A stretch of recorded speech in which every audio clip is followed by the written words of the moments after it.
ओम शांति प्यारे भाई बहनों, आपका स्वागत है हमारे 7 दिनों के साप्ताहिक राजयोग मेडिटेशन कोर्स की श्रृंखला में। आज हम जानेंगे मनुष्य आत्मा 84 लाख योनियां धारण नहीं करती। परम प्रिय परमपिता परमात्मा शिव ने वर्तमान समय जैसे हमें ईश्वरीय ज्ञान के अन्य अनेक मधुर रहस्य समझाए हैं, वैसे ही यह भी एक नई बात समझाई है कि वास्तव में मनुष्य आत्माएं पाश्विक योनियों में जन्म नहीं लेती। यह हमारे लिए बहुत ही खुशी की बात है, परंतु फिर भी कई ऐसे लोग हैं जो यह कहते हैं कि मनुष्य आत्माएं पशु पक्षी इत्यादि 84 लाख योनियों में जन्म पुनर्जन्म लेती है।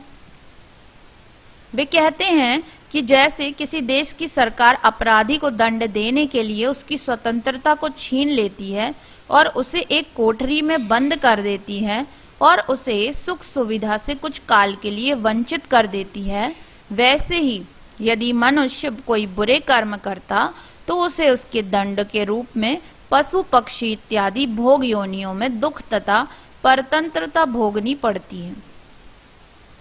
परंतु अब परम प्रिय परमपिता परमात्मा शिव ने समझाया है कि मनुष्य आत्माएं अपने बुरे कर्मों का दंड मनुष्य योनि में ही भोगती हैं।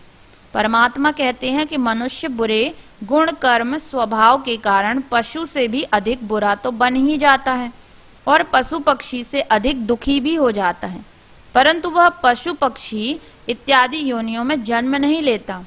यह तो हम देखते या सुनते भी हैं कि मनुष्य गूंगे, अंधे, बहरे, लंगड़े, कोढ़ी, चिर रोगी तथा कंगाल होते हैं। यह भी देखते हैं कि कई पशु भी मनुष्यों से अधिक स्वतंत्र तथा सुखी होते हैं। उन्हें डबल रोटी और मक्खन खिलाया जाता है, सोफे पर सुलाया जाता है, मोटर कार में यात्रा कराई जाती है और बहुत ही प्यार तथा प्रेम से पाला जाता है। परंतु ऐसे कितने ही मनुष्य संसार में हैं जो भूखे और अर्धनग्न जीवन व्यतीत करते हैं, और जब वे पैसा या 2 पैसे मांगने के लिए मनुष्यों के आगे हाथ फैलाते हैं तो अन्य मनुष्य उन्हें अपमानित करते हैं। कितने ही मनुष्य हैं जो सर्दी में ठिठुरकर अथवा रोगियों की हालत में सड़क की पटरियों पर कुत्ते से भी बुरी मौत मर जाते हैं, और कितने ही मनुष्य तो अत्यंत वेदना और दुख के वश अपने ही हाथों अपने आप को मार डालते हैं। अतः जब हम स्पष्ट देखते हैं कि मनुष्य योनि भी भोगी योनि है और कि मनुष्य योनि में मनुष्य पशुओं से अधिक दुखी हो सकता है, तो यह क्यों माना जाए कि मनुष्यता को पशु पक्षी इत्यादि योनियों में जन्म लेना पड़ता है। जैसा बीज वैसा वृक्ष। इसके अतिरिक्त हर एक मनुष्य आत्मा में अपने जन्म जन्मांतर का पाठ अनादिकाल से अव्यक्त रूप से भरा हुआ है, और इसलिए मनुष्य आत्माएं अनादिकाल से परस्पर भिन्न भिन्न गुण कर्म स्वभाव प्रभाव और प्रारब्ध वाली हैं। मनुष्य आत्माओं के गुण कर्म स्वभाव तथा पाठ अन्य योनियों की आत्माओं के गुण कर्म स्वभाव से अनादिकाल से भिन्न है। अतः जैसा कि चित्र में दिखाया गया है, हम आम की गुठली से मिर्च पैदा तो नहीं कर सकते। जैसा बीज वैसा ही वृक्ष होता है। ठीक वैसे ही मनुष्य आत्माओं की तो श्रेणी ही अलग है।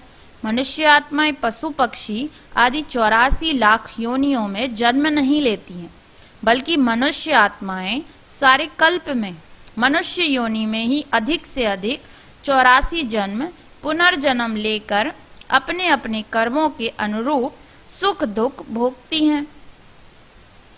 मनुष्यों के 84 जन्मों का संपूर्ण जीवन चक्र हम अगले पार्ट में समझेंगे। यदि मनुष्य आत्मा पशु योनि में पुनर्जन्म लेती तो मनुष्य गणना बढ़ती न जाती। आप स्वयं ही सोचिए कि यदि बुरे कर्मों के कारण मनुष्य आत्मा का पुनर्जन्म पशु योनि में होता, तब तो हर वर्ष मनुष्य गणना बढ़ती न जाती बल्कि घटती जाती, क्योंकि आज सभी के कर्म विकारों के कारण विकर्म बन गए हैं।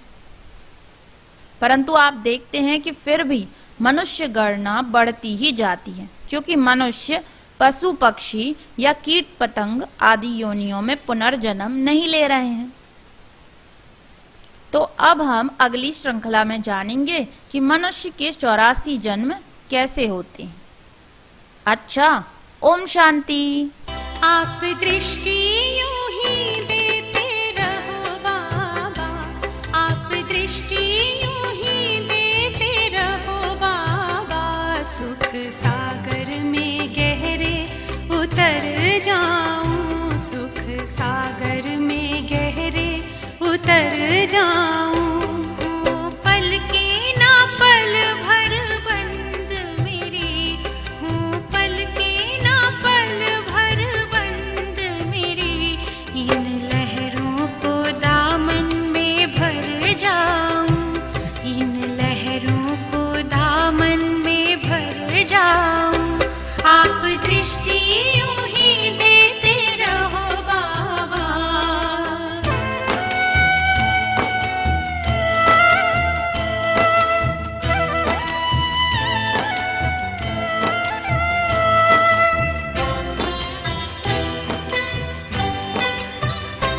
हो गई अब निहाल ये नैना बाबा आपकी रूहानी नजरों से, पा लिया है मुझे था जो पाना, ये आवाज निकले अंतर से।